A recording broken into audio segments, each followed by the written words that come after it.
yenya etu ho ache fence honhom bi yemfa ma yeman no na yentumi nye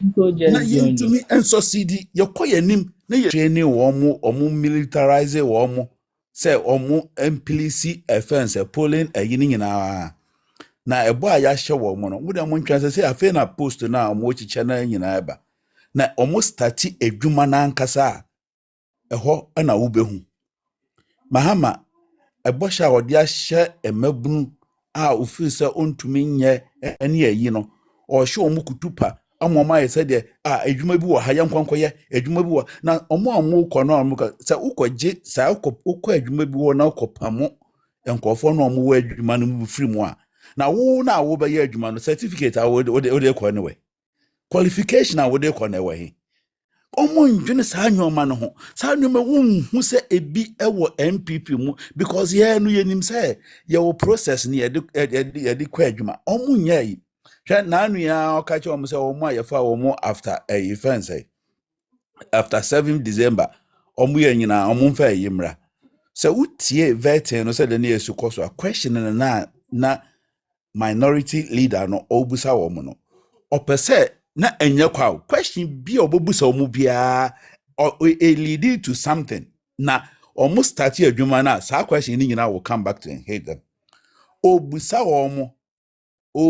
omo say sa ayi fence ayi na mu nyina promises na ma promise na mo yese mo ba ye nyina no enti mu ma ye ready sa mo ba ye mbetumi aye eduru ba bia na obusa wo certificate no hifa na wunya no ukonya ne say no omo toto papa so yenim se nkofo ni Jomba the voice say un say doggy no or abema comment NDC all the way say me ka kire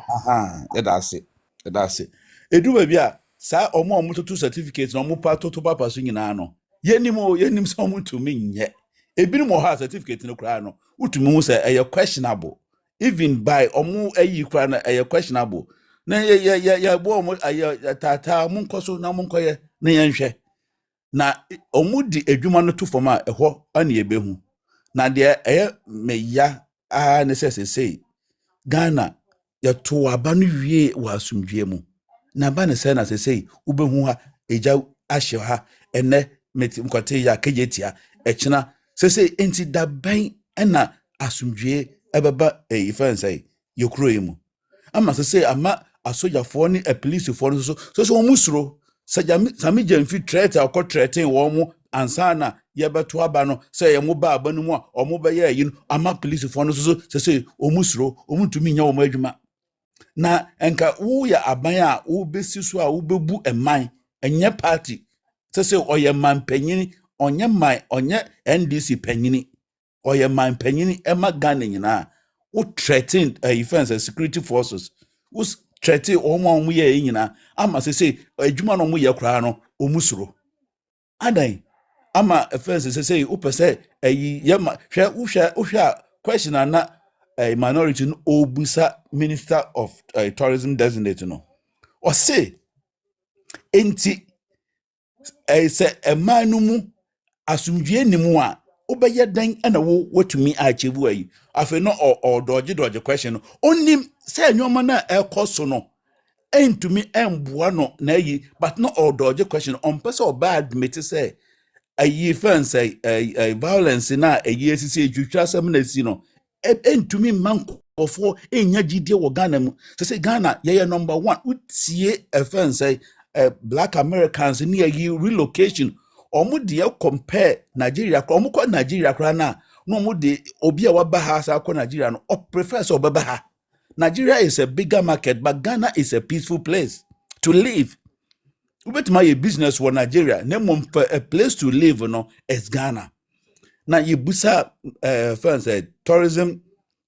minister designate, no, say asumdwe na eni unim say o success no is dependent on the peace of the no ontumi enka. Na also omu say amembuo no omu betumi aye amanasipia ensu gina asumdwe na ekoso no na mahama nensa aye tied because wahye ema bunu no kutupa ewo nwomba bi mu a ade a also ye no me see disappointment a eba no esen de na MPP for no mu gan say ye nya ahwe mpacho say no ye nya ahwe no moma ye mbre fence no ase na ye nya atu ho ache fence honhom bi ye mfama ye man no na ye ntumi nye na ye ntumi ensosidi ye koyanim na ye nsaka etumi na die be na ye chebia at least so ukona say MP we na unim no ye yikwa na kase bia master mame tem CDC fanto petro kra e bia ubenya na mumofri aban no mu na menya ahwe ofri na tumi no ehwe ye nsa sa petro na wunya sa efense me menya me ma obi enya honhom no mu me